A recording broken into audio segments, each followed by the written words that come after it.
All right, so my name is SC, and I got Bree here with me, and I want to talk to you guys about Final Fantasy 13 and Fabula Nova Crystallis.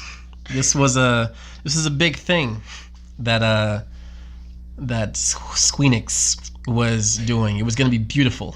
You have no idea how beautiful Fabula Nova Crystallis was going to be. So back when Final Fantasy 13 was released, Square Enix, as they do, got ahead of themselves. And they were like, we're going to make this huge thing. It's going to be multiple games that all take place in different worlds, but they have a similar mythos, guys. The first of which was Final Fantasy 13, which we all know. And then they announced, at the same time, they announced Final Fantasy Versus 13. And that was going to be their more action-oriented, little darker RPG, similar to Kingdom Hearts. You know, we were all at that time calling it the grown-up Kingdom Hearts. And next was Final Fantasy Type-0. At the time it was called Final Fantasy Agito 13. All three of these games went through like intense delays, the longest of which was in fact Versus 13, which became Final Fantasy 15. It took 10 years to make.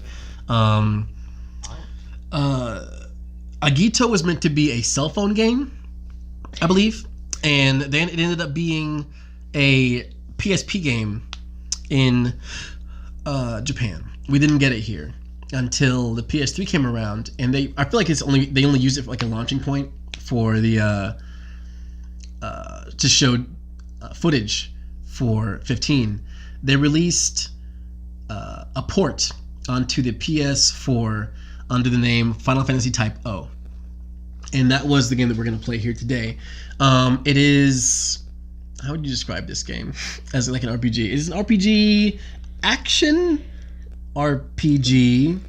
I don't know that I would call it so much of an action game. I mean, if you want to get technical, any RPG would have action in it, but I don't think it's overly. I don't think it's overly actiony. It seems a lot more like a drama. Yeah, there's a dramatic. It's where a lot of RPGs are turn based, and when they call them action RPGs, I feel like Kingdom Hearts is like the number one. Yeah. To where you still have the menu, and you're going through all of your attacks and stuff like that, but it's all happening in real time. I think Final Fantasy 12 was like one of the first to really try doing something like that, because you were moving around, but your gauge was charging when you were allowed to attack, when they were allowed to attack you, kind of a thing. Yeah, I guess when I think of an action RPG, I think of like the flow of it and the seamless. With this, you are. I guess nothing else. With this, you're constantly moving, and there's no charge, right? You press attack and you attack, right? Oh, yes. Yeah.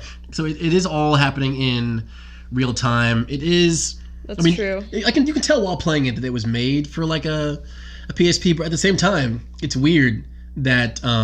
let's start at the beginning with this intense... the game starts out with this huge story that I'm not gonna lie, I don't actually care about. They're telling like the story of the world and the goddesses and the crystals that they made. And there's it almost feels like a YA novel in some ways. It's like the Hunger Games to where it's all the warring nations, and they use little students to fight their wars, and because you're playing as like a group. This story is so strange. You're a group of kids. Class 0. You're named after like a lot of them are named after card numbers. Like you have king, you have queen, you have ace. I'm trying to remember if they're really like 1 through like 10. I don't remember the individual kids' names. I just knew that they were Class 0. They are Class 0, and Class 0 is special because everyone keeps telling you very special. You're part of Class 0. I thought they were a myth. Nani? No. So yeah, the warring nations, bad people want to get your crystal. They're sending stuff to kill you. But it's this weird kind of cruelty in this game. This game starts off with just like violent, bloody pain This game starts off with It's very drama and dialogue heavy. Yeah, because before you even get to play a single thing, there's 10-15 minutes of you just watching Yep. this guy die. See if I can bring it up here. Oh yeah, Mr. Nameless, right? Yes. Oh man. So yeah, at the very beginning, what you're it's pretty grim. Like that's putting it lightly. Like holy smokes, I've never seen when I saw you look at the pictures of this and you're like, oh, you're playing a bunch of high school kids, you're fighting. This game starts out with this dude like shot up, he's bleeding out, he's screaming. His chocobo is dying. He's like a bloody chocobo. his chocobo's coughing up blood. Like it's grim. On the list of things I didn't think I would ever see, bloody chocobo coughing up chocoblood was on that list. So yeah, it starts off just this very long, drawn out, just beating the audience in the heart, just making you watch this guy just die slowly for like 10 minutes. He takes his sweet time. He does. Like he's even the chocobo's like, you done? Come on, man. Come on. And the guy's like, he's like, oh, I don't want to die.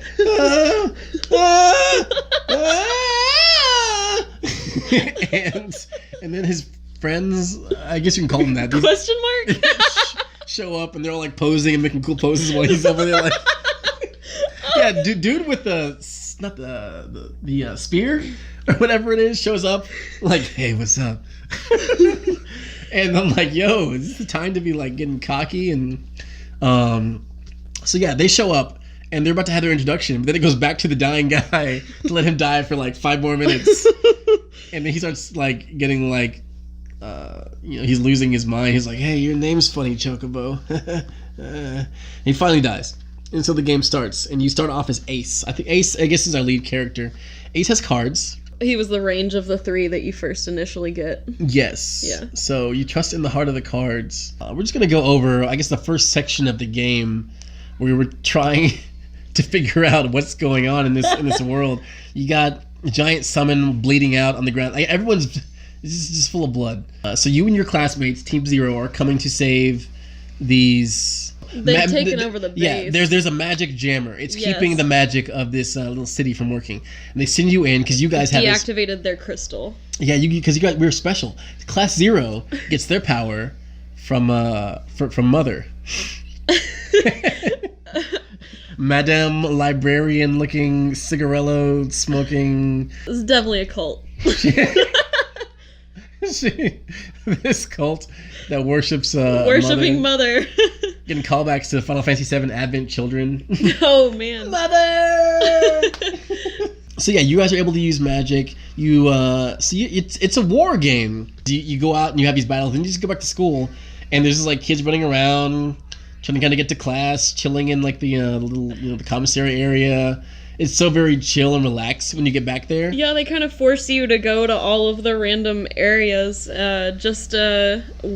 quite literally wasting time, killing time, just to... You gotta count down to the next battle. You gotta... So they want you going and talking to your classmates, I guess like figuring out potions, because there's a place where you can, I guess, boot up your magic. It's the base. In between every battle, it's the place that you're going to go to basically, level up all your stuff and your skills. And it becomes a little more, I think, prevalent throughout most of the game. But that first section really is just like nails on a chalkboard, waiting to go to the next battle. But the battle system is fun enough. It's simple, I think, enough to get down to. Yeah, I think I got a little frustrated, especially with the tutorial section, just because they were forcing you to go to all these places, but you had 0 access to literally any of it. So it was quite literally waving it around in your face, but saying, this is something you'll be able to do in the future, but not yet. Here's a chocobo farm, and you can't get the chocobos. But... So they made you go look at everything. You'll make sure you know where everything is. I baked you these cookies. You can't have them now, but if you come tomorrow, you can eat them. So you were saying about the battle mechanics? Yeah, like the battle, it's fun enough. You pick a thing and you mash the button, and you're gonna send out a flurry of attacks. Make sure you heal. Also, after you kill things, you would suck their life juice, blood, ghost power out. save it in your life bank. It's like, I'll swallow your soul. It's very Evil Dead. Or I don't know what's Mortal Kombat. Your soul is mine. So yeah, you take the Dark Soul juice and you use that to level up later on. There's a hilarious battle in a little Coliseum area. I guess they create this mini boss, and she's just this nothing character. She keeps saying this is a pain. I can't. She was super full of herself. I can tell you that. It's weird because she's teleporting all over the place. And then at the end, after you beat her little robot, she just sits there and it's like, oh well. She acts incredibly bored. And then she blows up. But she has no face, so she's not a main character. This sucks.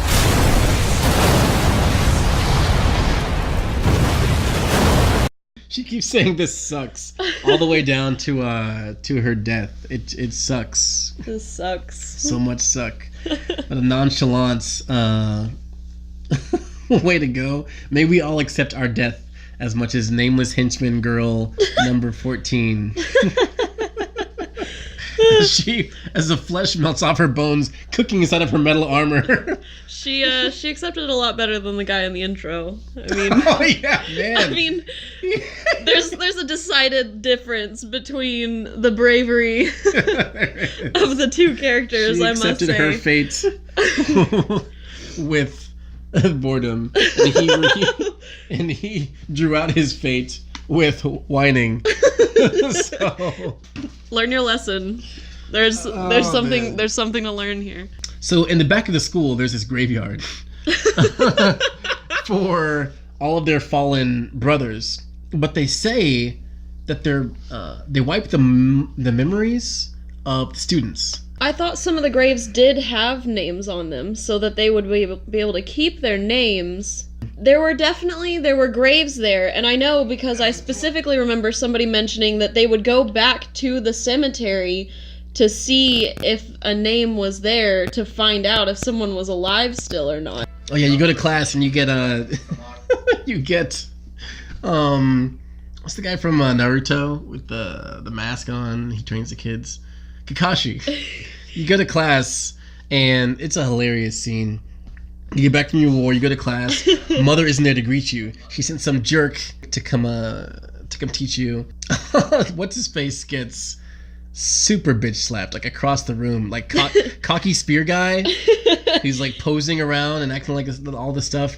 He just gets tosses them all over the place like rag dolls. And he's like, yeah, I'll expect your next assignment tomorrow at 3. He should have buckled his coat like the other good students. Yeah, this whole school is full of weirdos. This dude is mad whack Kakashi vibes. The 2 useless students who you had to save in the other in the Coliseum, they join your team. There's this girl who follows you around the school, your little fangirl. And she's also very humorous. And then you have, oh man, oh yeah, there's a Moogle. There's many Moogles. There are Moogles. They have quite personalities. There are Moogles all over the place. The Moogles have more personality than a lot of the other, they do. A lot of the other characters. The funniest character in this entire room is the little girl who's like, I guess you buy stuff from. She, her little sailor suit, and she's super shy. Little shy, wishy-washy girl. It's like, is your dad somebody important? Is that how you got this job?